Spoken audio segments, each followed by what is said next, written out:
ټول کې پی کې سټرایک دی مکمل سټرایک دی او ټول ډپارټمنټو یوازې د هیلث نه دی جی ټول ډپارټمنټو 100% دلته چې عوامو ته څومره مشکلات نن جوړ شوی دی ځکه ګرمي ټمپریچر ډیر تیز دی او مریضان هر کور کې یو او دوه مریضان دي. چې دا وخت تحصیل هډ کوارټر هسپتال شب قدر کې موجود یم او په دغه هسپتال کې نه اسمبلی ته د اسمبلی مخې ته به کینو او خپل احتجاج به ریکارډ کوو هلته او که زموږ خبره ونه منل شوه نو دا به جاري وي انشاءالله. د دې د وجې د کم مریضان چې راځي ګرمي دا ټمپریچر زیات دی ډېرو خلکو زموږ پیرامیډیک زموږ کلاس 4 زموږ نرسز زموږ ډاکټرز چې کوم دي ټول روان دي سټرایک له پېښور اسمبلی مخې ته به انشاءالله دا سټرایک کوو. ډېر زیات تکلیف دی مریضانو ته زه خپله هم راغلی ما ته تکلیف چې دا وخت تحصیل هډ کوارټر هسپتال شب قدر کې موجود یم او په دغه هسپتال کې نه دغه پیرامیډکس کوم سټرایک دی د هغې په حوالې سره د هغوی مشران موږ سره موجود دي هغوی سره خبرې کوو. د ټولو نه مخکې راته پېژندګلو به وکړي او نن چې دا کوم سټرایک دی د څه په حوالې سره دی جی؟ بسم الله الرحمن الرحیم. سمر خان مې نوم دی فارمیسي ټیکنیشین هم د تحصیل شب قدر صدر یم د پیرامیډیک صدر یم.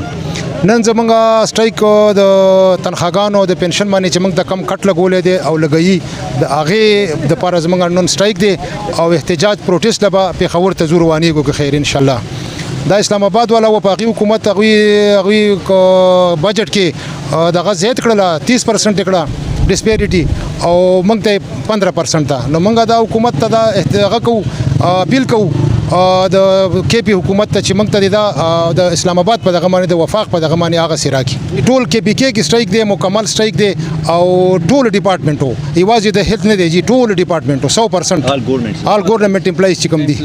یګي والا د هړتال به سټرایک به تر دا به جی دا هلته به اعلان کیږي مشران به اعلان کوي چې دا به درنه ده هړتال هم دی او درنه هم ده فیصله به هلته کیږي جی. او جی او که چېرته دا ونه مني نو بیا نو زمونږ ته خو بیا د مشرانو کار دی خو اندازه خو زمونږ داسې ده چې دا به موږ هلته درنه کوو هلته به ناست یو د اسمبلی مخې ته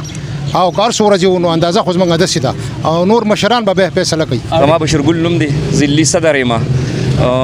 د احتجاج زمونږ د بجټ په حواله کې زه به اسمبلی ته د اسمبلی مخې ته به کینو او خپل احتجاج به ریکارډ کوو هلته او که زمونږ خبره ونه منل شوه نو دا به جاري وي انشاءالله. خپلو مشرانو سره به دغه کوو مشاورت کوو او هغې چې څنګه لاره موږ تقریب هغه لاره باندې به روان یو.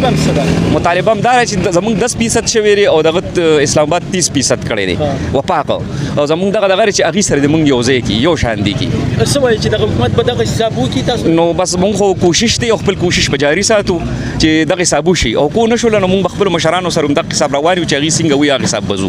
څومره دې ځای نه به څومره ټول ملازمین او دې ځای نه به انشاءالله ټول ملازمین تقریبا 50-60 کلاس 4 دي او 50 پورې داسې پیرامیډکس دي 120 کسان یو مونږ. الله نوم دی د پیرامیډیک صدر یم دلته ټیچ کې شب قدر کې او اوس زمونږ دا کم سټرایک دی دې ځای نه زمونږ پیرامیډیک زمونږ کلاس 4 زمونږ نرسز زمونږ ډاکټرز چې کوم دي ټول روان دي سټرایک له پېښور اسمبلی مخې ته به انشاءالله دا سټرایک کوو او کوشش به دا کوو چې حکومت باندې موږ د خپل خبرو ومنو. زمونږ د ډسپیریټي الاونس چې کوم دی دا د وفاق برابر کې زمونږ هماغه رنګې 30% کې او دا کم ظالمانه بجټ چې دوی پیش کړی دی نو دا موږ ته قابل قبول نه دی. دا خو موږ سره ملازمین چې کوم دي زمونږ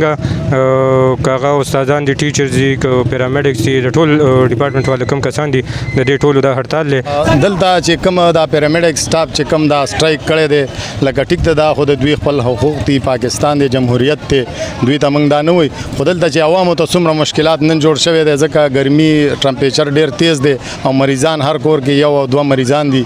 نو دوی ته صوبایي ګورنمنټ ته موږ دا خواست کوو چې دوی کومې جایز مطالبې دي چې هغه بالکل ومني ځکه چې مرکزي حکومت کومې تنخواګانې زیاتې کړي دي نو صوبایي ګورنمنټ هم دا پکار دی چې دوی له خپل پرسنټیج چې څومره دی اوله زیات کړي. مریضانو ته به څه تکلیف دی دلته؟ مریضانو ته دا تکلیف دی چې بس راځي او ډاکټر او پیرامیډکس والا نشته نو سټاف نشته نو واپس دي بس روان دي. بالکل موږ شب قدر ټیچ کې هسپتال کې موجود یو او ډېر زیات تکلیف دی مریضانو ته زه خپله هم راغلی ما ته تکلیف دی خو د دې خپله به څه مسلې سارتالي یا څه تنخواګانو مسلې د هغوی هغه په خپل ځای باندې خو ډېر زیات تکلیف دی مریضانو ته دا ګډ چاپېره ټول مریضان ولاړ دي نه څه ډاکټر شته دی او نه هېڅ سهولت نشته دی. برای مهرباني دا مسله دې حل کړی شي.